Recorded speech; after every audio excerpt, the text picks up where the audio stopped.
সংযুক্ত আরব আমিরাতের বাণিজ্যিক নগরী দুবাইয়ে শুরু হয়েছে বিশ্বের বৃহত্তম খাদ্য ও পানীয় খাতের আন্তর্জাতিক বাণিজ্য মেলা গালফ ফুড 2026। 5 দিনব্যাপী এই মেলার 31তম আসর একযোগে অনুষ্ঠিত হচ্ছে দুবাই ওয়ার্ল্ড ট্রেড সেন্টার এবং এক্সপো সিটির দুবাই এক্সিবিশন সেন্টারে।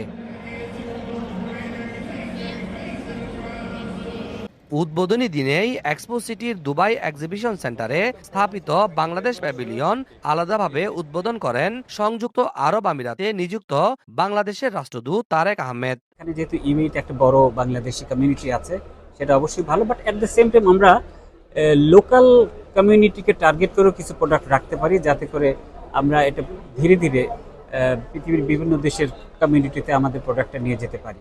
এবারের গালফ ফুড মেলায় বিশ্বের 190টিরও বেশি দেশের প্রায় 8,500-এরও বেশি শীর্ষস্থানীয় প্রতিষ্ঠান অংশ নিচ্ছে। এর মধ্যে বাংলাদেশের রয়েছে প্রায় 34টি প্রতিষ্ঠান।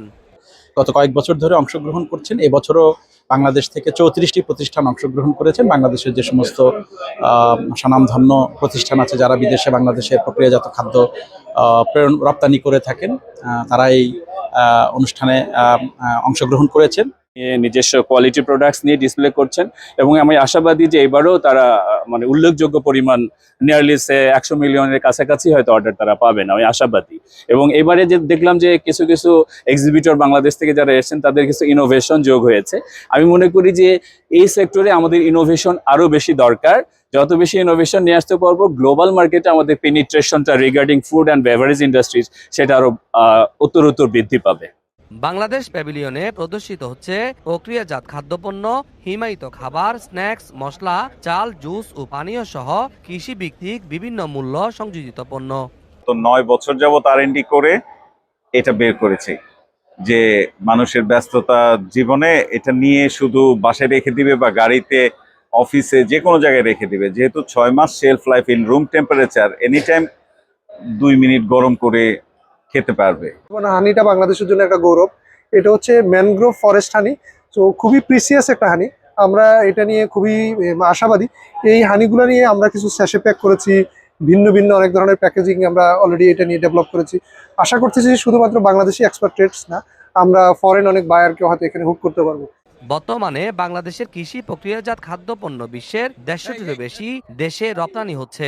পোশাক খাতের বাইরে রপ্তানি ঝুড়িকে বৈচিত্র্যময় করতে এই খাতটি হয়ে উঠেছে অত্যন্ত সম্ভাবনাময়। গালফ ফুড মেলায় অংশগ্রহণের মাধ্যমে দেশের উদ্যোক্তারা পাচ্ছেন আন্তর্জাতিক পাইকারি ও খুচরা বিক্রেতাদের সঙ্গে সরাসরি B2B নেটওয়ার্কিং এর সুবিধা।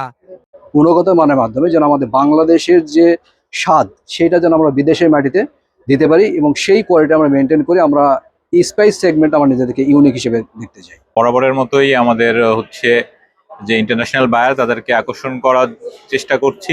উদ্বোধনী অনুষ্ঠানে রাষ্ট্রদূত আশা প্রকাশ করেন সরকারের নীতিগত সহায়তা এবং উদ্যোক্তাদের উদ্ভাবনী উদ্যোগের ফলে আন্তর্জাতিক মান ও খাদ্য নিরাপত্তা নিশ্চিত করে বাংলাদেশের বিশ্ব খাদ্য বাজারে নিজেদের অবস্থান আরও সুসংহত করবে।